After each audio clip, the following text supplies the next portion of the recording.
This upcoming holiday season, while many of us will be shopping and looking forward to spending time with loved ones, Jenny Neill will be wondering, where has her son been for the last 2 years, and is she ever going to see him again? Is there something that you might be able to do to help her? It's time to turn on the searchlight.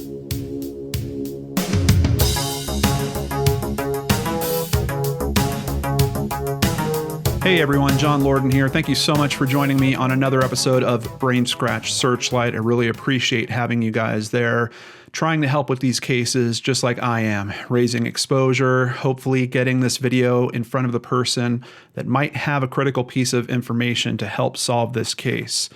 This is Antonio Neill, and I originally heard about this case from Marissa at the Vanished podcast. Every now and then we kind of send cases back and forth, particularly if they're tough cases that don't seem to have a lot of exposure. Marissa asked if I could bring this story to the YouTube platform. So thank you, Marissa, for thinking of me. And Jenny, I've reached out to Antonio's mother, heard from her. I'm going to share some information that she sent me as well, and some photos that she sent as I'm going through this video. Jenny, I'm really sorry that you're having to deal with this, and I'm just thankful that Marissa was able to help you and that we're now helping you. And hopefully other people in this true crime social media space will continue to spread the story of Antonio. I do believe there is some information out there that is just waiting to break this case wide open, and I'm hoping that we can help you do that. Let's go ahead and start with his profile at NamUs. We can see for case information, he was 22 years old at the time he went missing. He would now be 24 years old. His name is Antonio Jordan Neill. He is a white male and stands 5 foot 5 inches to 5 foot 6 inches tall, weighs somewhere between 125 and 160 pounds. And I do have to say, I have noticed from some of the photos, we might have some weight fluctuation going on here. Unfortunately, Antonio does struggle with substance abuse. According to one article I've seen, it mentioned specifically heroin and possibly methamphetamine abuse as well. And yeah, some of the photos, it looks like he really leans down quite a bit. So I think that range is pretty fair to put out there like that. Date of last contact was December 12th, 2016. We're going to hear a lot more about the conditions around that last contact. Circumstances for disappearance. He was last seen on 12/12/2016. Family members are concerned because it is unusual for him to be out of contact for such a long period of time. He's missing from Everett, Washington in the Snohomish County. And honestly, even probably since this description was written, there's a lot more to be concerned about. It's pretty interesting. I haven't heard about this happening before, but in this case, apparently it started as a missing persons case, then transitioned to a homicide with no body case, and then transitioned back to a missing persons case. So we're going to touch on kind of the main reasons why that's happened. Kind of rare. I typically don't see it like that, but at one point this was investigated as a homicide. Antonio has black hair. It is usually short to medium. And in most of the pictures I've seen, it's pretty much this type of hairstyle, just very short, almost like a buzz cut. Typically doesn't have any facial hair. His eyes are brown, and he's got both earlobes gauged. You can't really see it in this photo so much.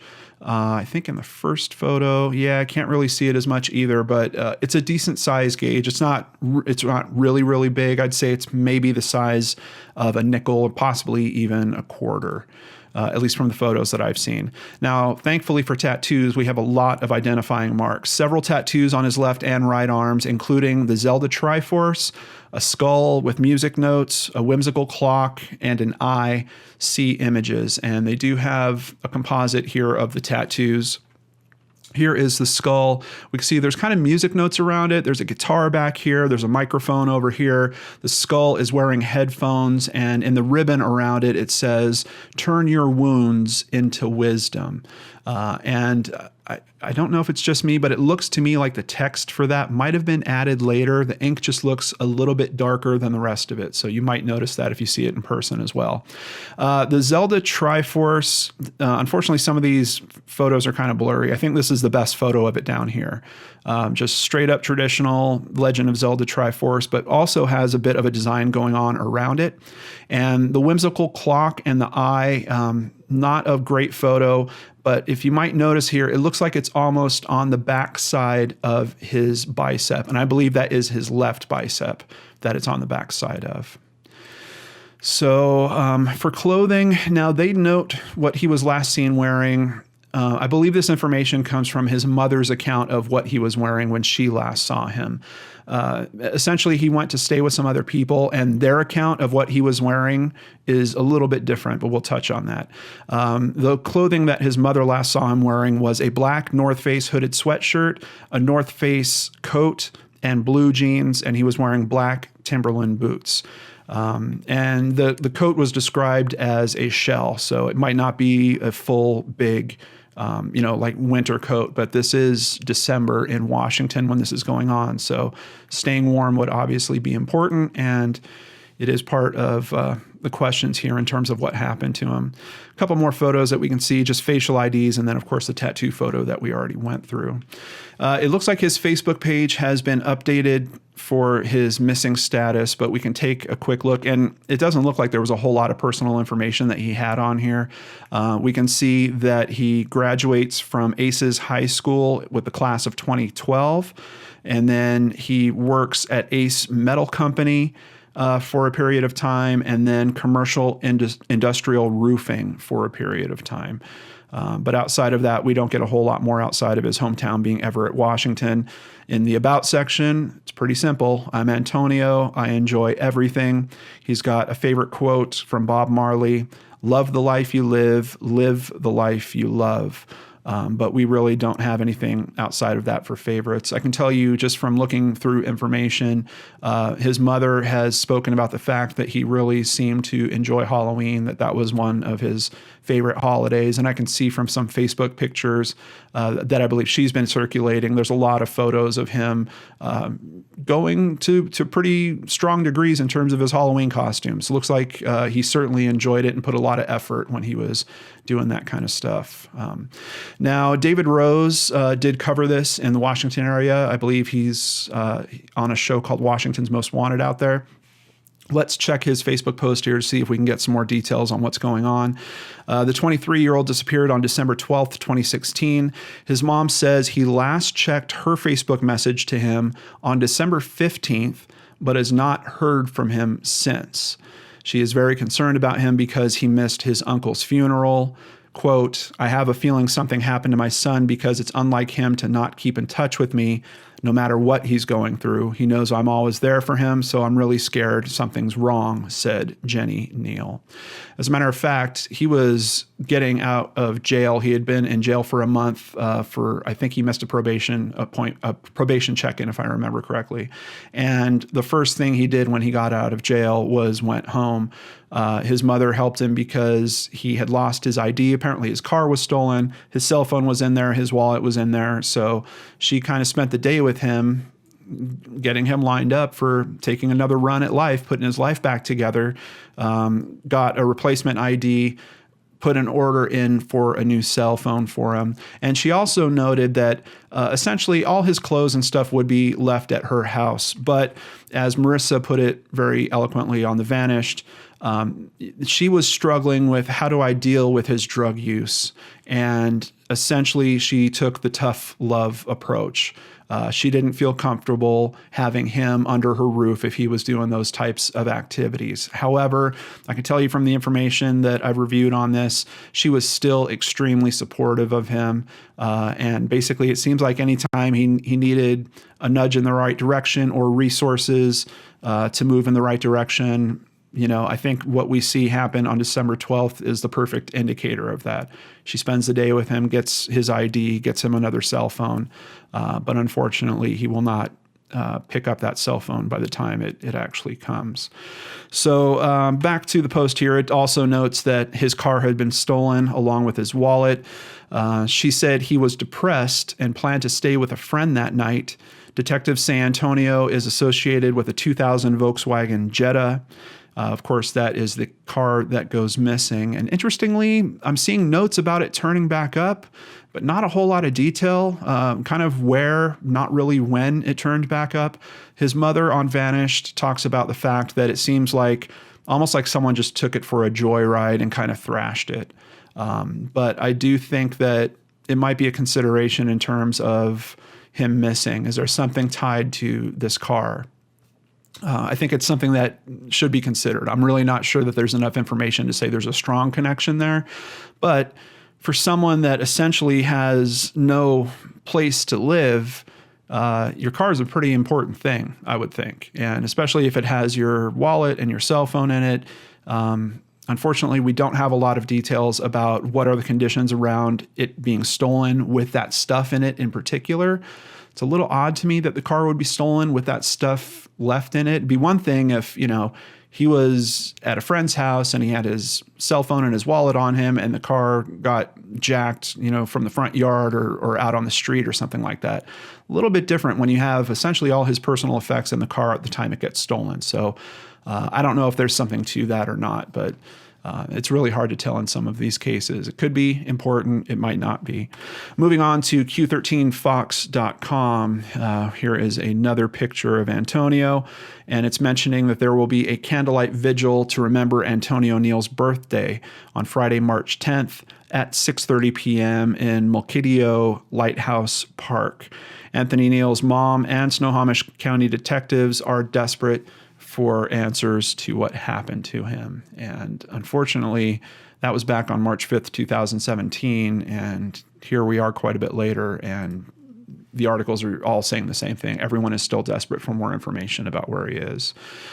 Here we have another article. Let's get some more detail. Antonio Neill has been missing since December 12th, 2016. Essentially, his mother spends the day with him, gets his stuff together. He doesn't really have a place to stay. So they contact a friend that is known as Andrew. And Andrew is known as someone else that also uses narcotics, but he says that he's been trying to straighten up. When he shows up to pick up Antonio, Andrew's got his daughter in the back seat of the car. So by all accounts, Jenny feels like, Andrew is really trying to take a run at sobriety, and Antonio should probably be around people that are trying to do that same thing.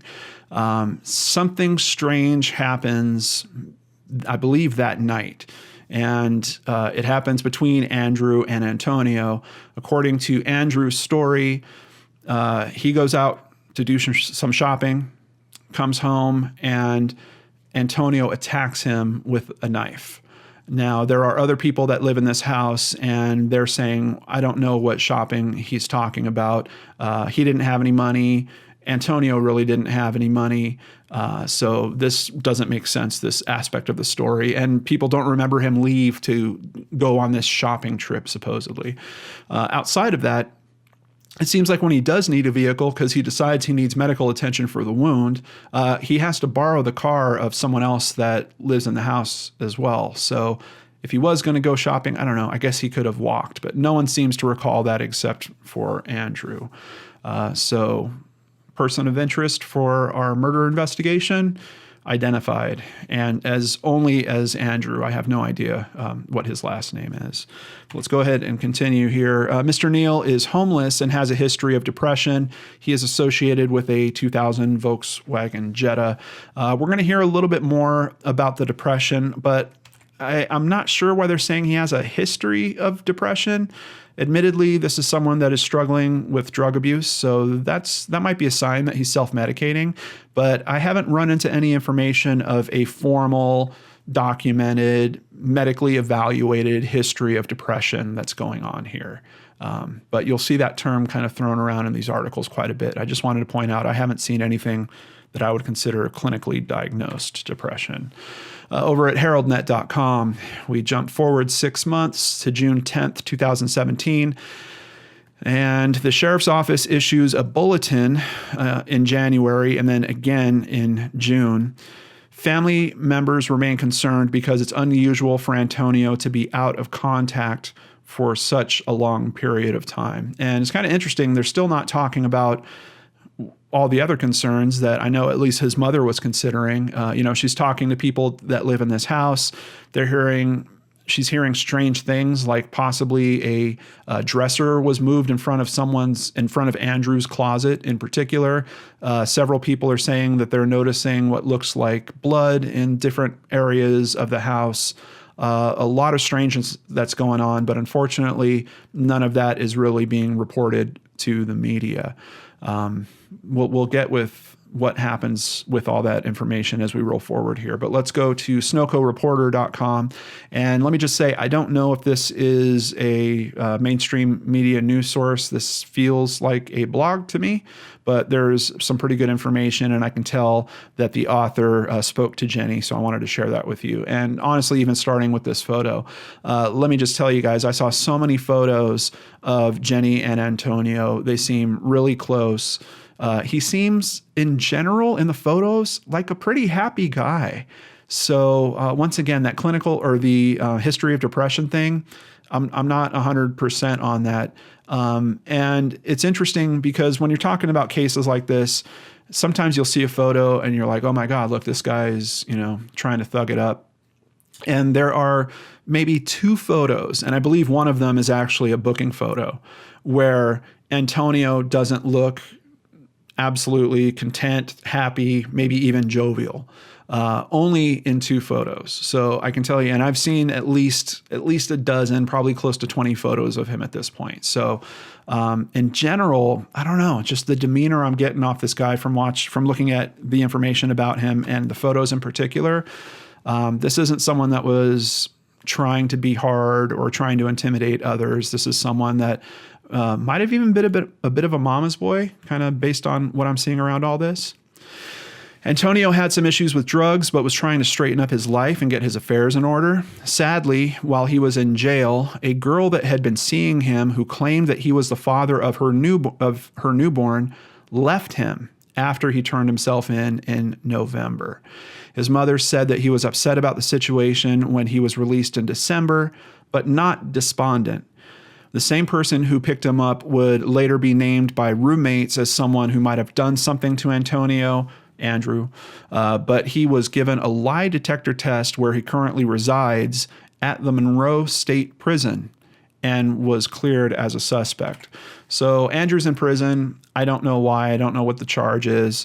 They did run a lie detector test. I don't know what the questions were. And I know there's many of you out there that would say, so what? Lie detectors are not the most reliable thing in the world. And I've certainly come to understand that after looking into so many cases like this.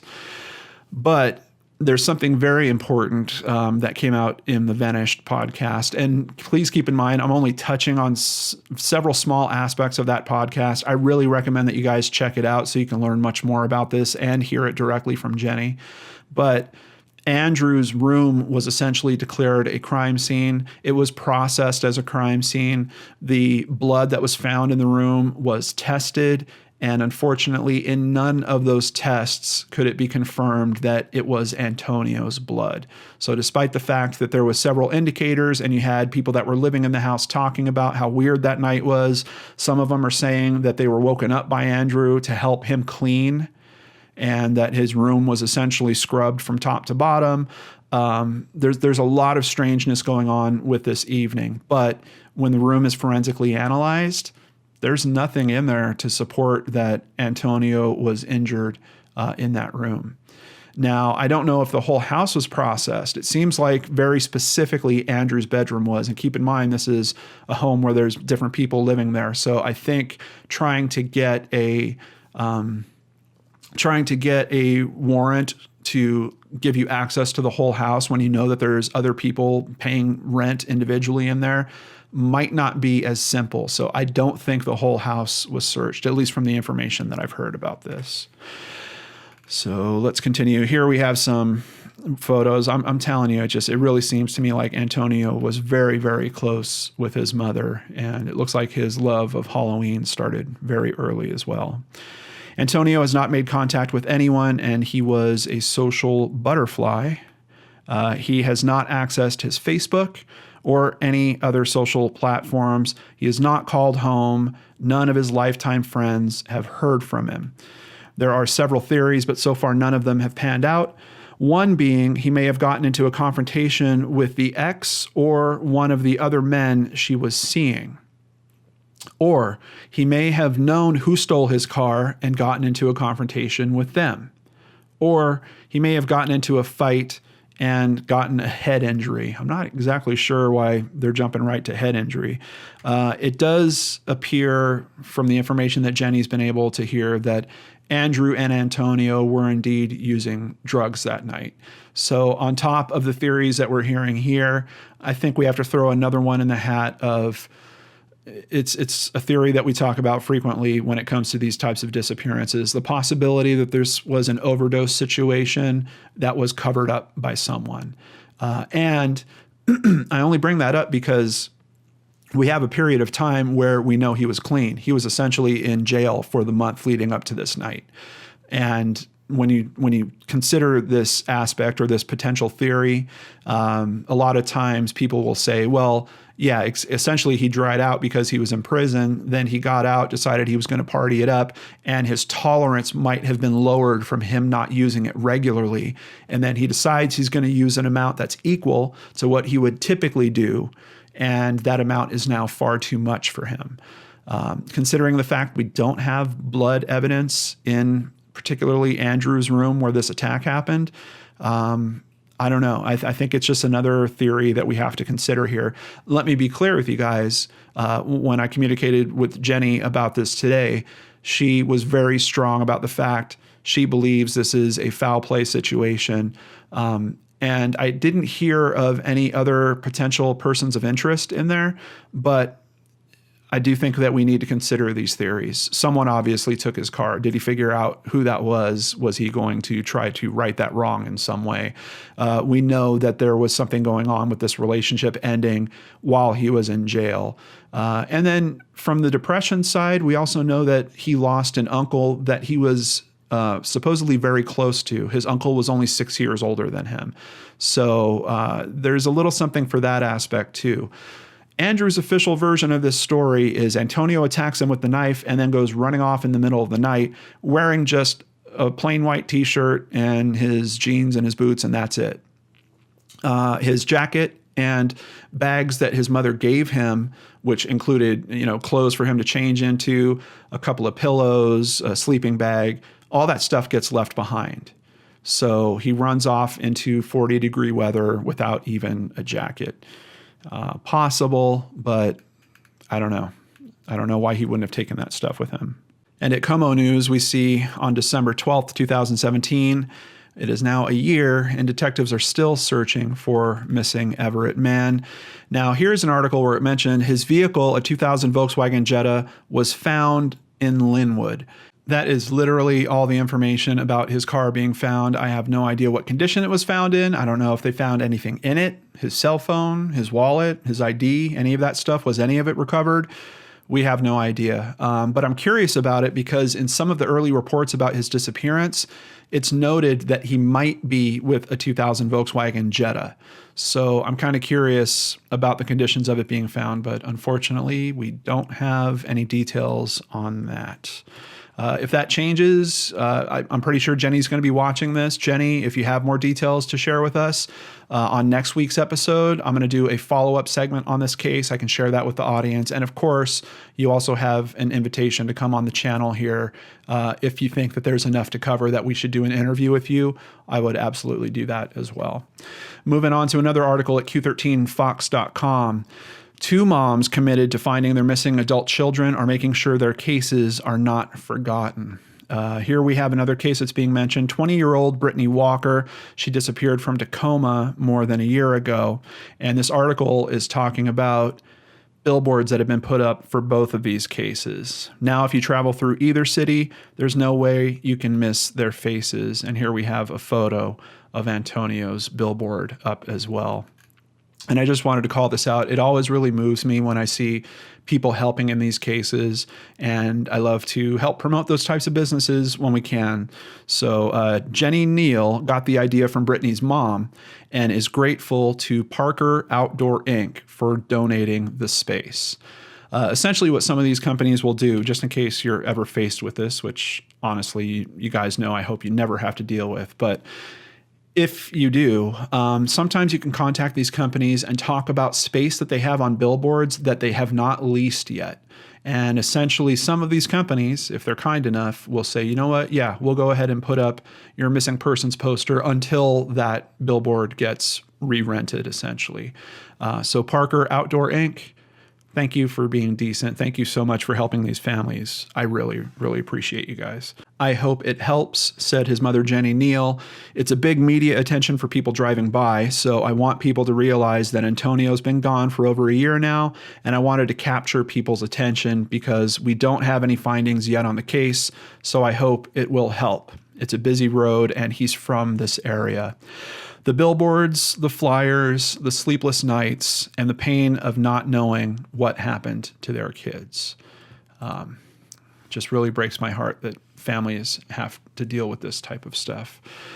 But a lot of us do, particularly the drug use angle. And I do want to say that Marissa does a really excellent segment in that same episode about the heroin epidemic that's going on in that area. It's really, really worth your time to check it out. So please give that episode a listen. Back at Herald.net, mother hasn't given up on a man who's been missing 16 months. This is one of the most recent articles from April of 2018.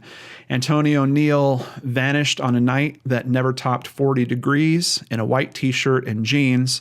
He left everything he owned, 2 coats, pillows, blankets at a friend's place. Quote, I believe something viciously wrong happened to him, said his mother, Jenny Neill. She's trying to bring her son home.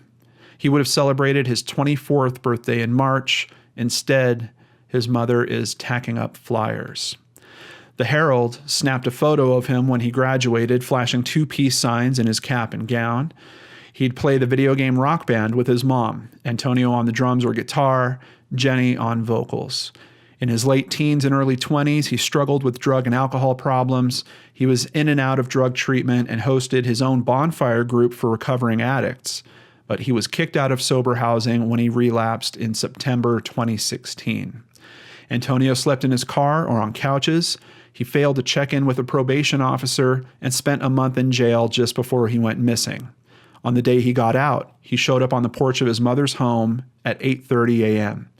His mother said he seemed to be in good spirits. He'd just gotten a haircut, Jenny Neill said. He was feeling all fresh, doing stupid Snapchats on my phone. They ordered a new phone for him. He never came back to pick it up. Few tips have come in, possibly sightings at a grocery outlet in South Everett on Christmas Eve 2016, and reports of a man who looked like Antonio in homeless camps. None have been verified. The case has been at a standstill for a year. Police have released no updates.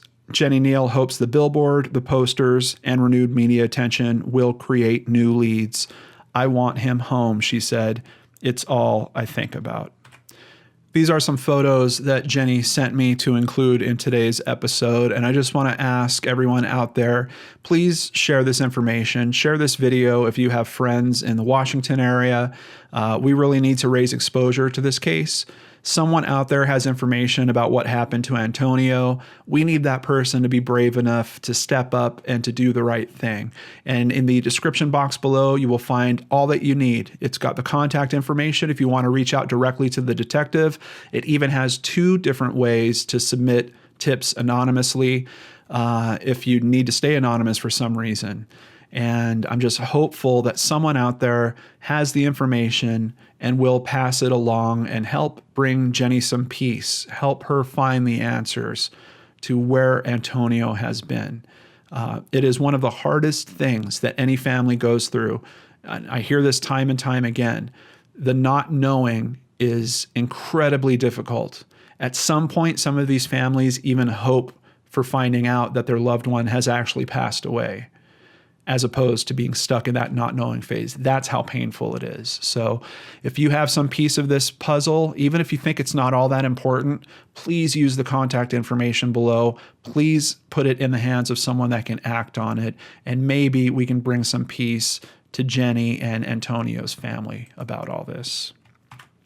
There is also a Facebook page that has been put together, Missing Antonio Neill. I'll have a link to that in the description box below. And according to a post that Jenny has posted, it looks like there is a $20,000 reward for his safe return due to missing in Washington State. And there is an additional $1,000 reward through Crime Stoppers for information as well. Once again, just want to remind you guys about the Vanish podcast. I hope that you would almost consider this episode a teaser to the Vanish podcast. Really do yourselves a favor. Spend some more time listening about this case. Check out this link for the Vanish podcast. I'll have it near the top of the links down below. There is also a web sleuth thread, but unfortunately, it's only one page. And that's one of the tough aspects of this case. You know, we've talked about it on this channel before, but when you have a case that involves drug use and people are being honest about that, for some reason, a lot of the media will just completely shy away from covering that case. And I got to be honest with you guys, for all the articles that I've shared with you, I think only that last one at Herald.net was decent in terms of the amount of detail that was put out there. Everything else was almost one of those, what did the police say in their press release? Well, let's just go ahead and retype that up and post that somewhere. So this is one of those cases where it's getting exposure, but it's not great exposure, and it's really not the right type of exposure about what type of case this seems to be. Jenny told me flat out, she believes this is a foul play situation. I've never seen this condition where we have a missing person case go to a potential foul play situation so strongly that they're actually considering it a homicide investigation and then roll back to a missing person investigation. Has Andrew been completely ruled out? We've got a lie detector that says so. That's up for debate. But we don't have physical evidence to really tie him to some violence that happened in his home. And that aspect of it kind of bothers me a bit. Does that completely rule him out? I don't think so. Maybe this event happened in a different part of the house that wasn't searched.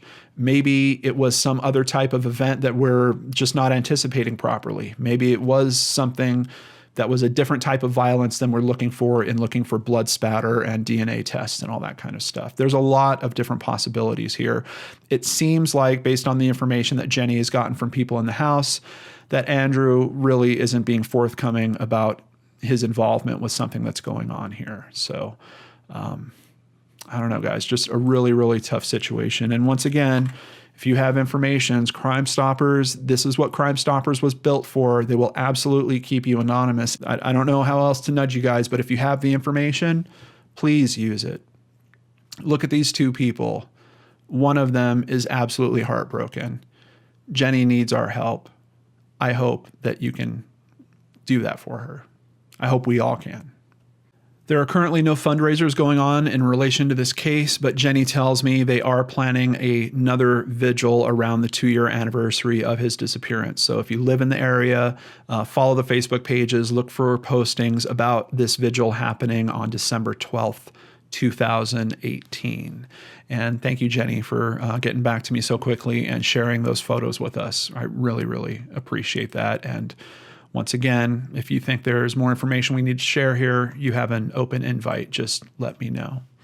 Before we get started on the comments from last week's episode, I have a new patron to thank, Marie Conant.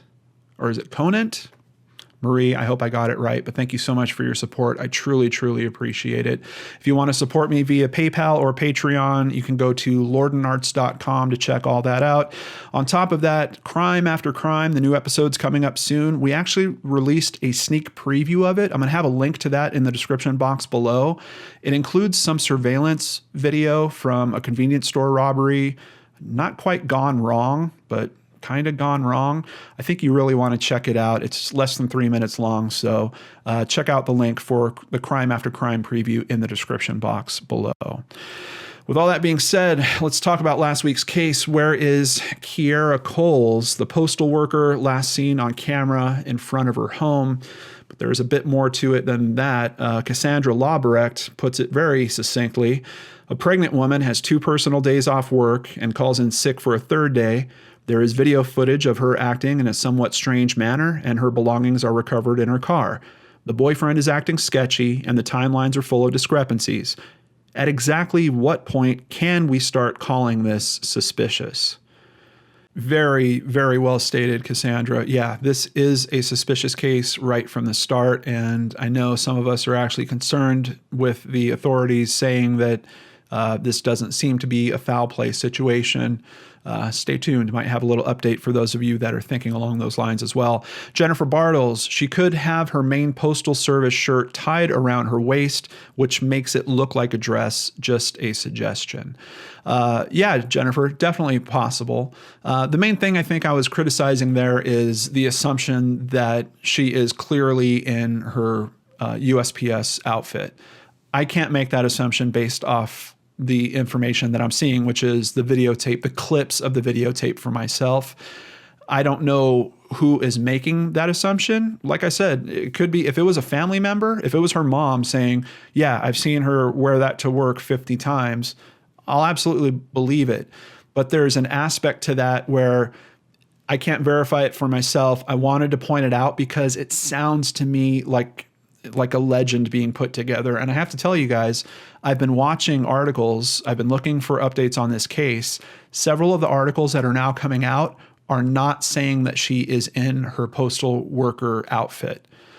So I think other people are at least thinking along the same lines as me. I'm looking at the video. I don't necessarily see a postal worker outfit. That being said, there was other comments that you guys kicked in about, I believe I think they're called culottes that are made by a company specifically for postal workers to be able to wear. So there are some things in terms of that could look kind of like a skirt that could have been part of her actual uniform. I'm just not sure from the footage. I don't see enough detail on that footage to make that call. Dove JC, red flag with the boyfriend. If he's not cooperating and not talking to the family, there's something fishy. We've certainly seen this happen in cases before, and it's unfortunate if there isn't something fishy in that because it pulls focus for the resources that should be looking for this missing person. So about the boyfriend not talking to the family, even if there's something where there might be some other reasoning going on why he doesn't want to speak to them or why he doesn't want to be part of this investigation. And it could be related to him having another relationship with someone and he doesn't want this information to come out. He doesn't want his name to wind up in the newspaper. There might be several decent reasons, but being a good person, at least put yourself in play enough to put the family at ease about your involvement. At least let them know, hey, I care about this person. What can I do so that we can move past them thinking that it might be me? Because every investigation, when you have this type of situation, the person that's closest to that person is going to at least be reviewed. And when you hear that, oh yeah, by the way, that person isn't helping in any of the search efforts, that person isn't talking to the family, that really grabs a lot of focus. And if you are that person that really doesn't want that type of attention, then don't do that because you're getting a lot of attention and it might be for the complete wrong reason and it might actually be hurting the case. Laughing Achilles is actually responding to Dove JC's comment here. Usually I would agree with you, but remember that some people don't cooperate because they know of cases where mistakes were made and innocent people went to prison. Most lawyers will tell you to say no comment during interviews, even when you are 100% innocent, and there is a good reason for that advice. I can certainly support what Laughing Achilles is saying. Yeah, I think any lawyer worth their salt is going to tell you don't make any comments on this type of stuff. But I don't know that this is exactly in the same boat. If the mother of my missing girlfriend is trying to contact me, I think I could spend some time talking to her on the phone, let her know when's the last time I saw her. Let her know, was there anything going on in the missing person's life that might be affecting this case in some way? That's not the same as, you have the press knocking at your door and saying, give us a comment. And all of a sudden, you put a comment out there and the next thing you're being cuffed or charged in some way. So I agree. And I do think there's still this level of decency in terms of being a good citizen and showing how much you actually cared for that person, where I would make sure that I really understood where that line was. And you could still make that line. You could tell the family, hey, I will talk to you guys all you want. I won't go to the press. I won't be interviewed by the press. If your investigators want to talk to me, of course, I'll talk to your investigators. I think there's a way that you could still interact and be helpful, particularly if you're innocent, without risking yourself too much in a way where you could potentially go to prison for something that you didn't do. But we do know that it does happen. So I get what Laughing Achilles is saying, certainly making a decent point. Gemma Farrar, I'm a 34-year-old woman, and a few years ago, I thought I was being followed, so I walked straight past my house and crossed the street. I did this because I didn't want that man to know where I lived. I crossed the street as I felt safer being in view of a lot of other houses. Really interesting point, and it started a whole chain of conversation under it where other women were agreeing with that. Some women were saying, I'm thankful that you told me about that. I think you're making an interesting point. Was she potentially being followed? It seems like, based on comments that I believe her father has said, that he does think that something turned her around. She basically walks to the corner, seems like she sees something, she turns around and she comes back the other way and she passes her front door, then she passes her car, she gets on the wrong side of the street before passing her car. There might be something to what you're saying in terms of it being tied to this case. Taps Ghost Lover. The police are calling this non-suspicious. Anytime a pregnant woman disappears, it should be treated as suspicious. Most women who are pregnant won't just up and take off. They are looking to settle in and create a safe environment to bring their child into. They nest. I think that's a really good point, Taps Ghost Lover, and Ms. Mystery actually follows up on it. They are at their most vulnerable state, and too often they are victims of domestic abuse and homicide. I certainly agree with you. It should be treated as an at-risk missing person and given top priority. That is a really good point, Ms. Mystery. I agree with you. I think because we can assume that someone that's pregnant is going to need medical care at some point during that pregnancy, it should increase the prioritization of this case. Essentially, it should be seen as someone that has an urgent medical need. Yeah. And as to Taps Ghost Lover, your comment about the police calling it non-suspicious, which they certainly were. I do have one update for you guys from an article at cbsnews.com, October 19th, 2018. Foul play suspected in case of missing postal worker Kierra Coles. And this actually hit on several articles. Most of them had absolutely no detail about why this is now being considered a foul play situation. But we get a little detail here. Based on the length of time of Kierra Coles' disappearance and the fact that she has fallen off the grid, police suspect possible foul play, the Chicago Police Department told the Associated Press. We continue to get leads and are following up diligently on those leads. So if nothing else, we do have the case shifting from being a non-suspicious case to now being considered a possible foul play situation. Does it tie into that boyfriend? I don't know, but I will certainly keep my eye on it. You guys have no idea how often I've been refreshing Google News results, trying to see updates on this case. And in particular, I was hoping that we were going to find an answer on this case even before I recorded this, but unfortunately we don't have it quite yet, but I'll stay on top of it and let you guys know of any other developments. Thank you so much for sharing your time with me here today. And thank you for caring about these cases like I do. I cannot do this without you guys. You are a critical part of Searchlight, and I thank you guys for being there. Take care, everyone, and I'll see you back here on Friday with a brand new Brainscratch.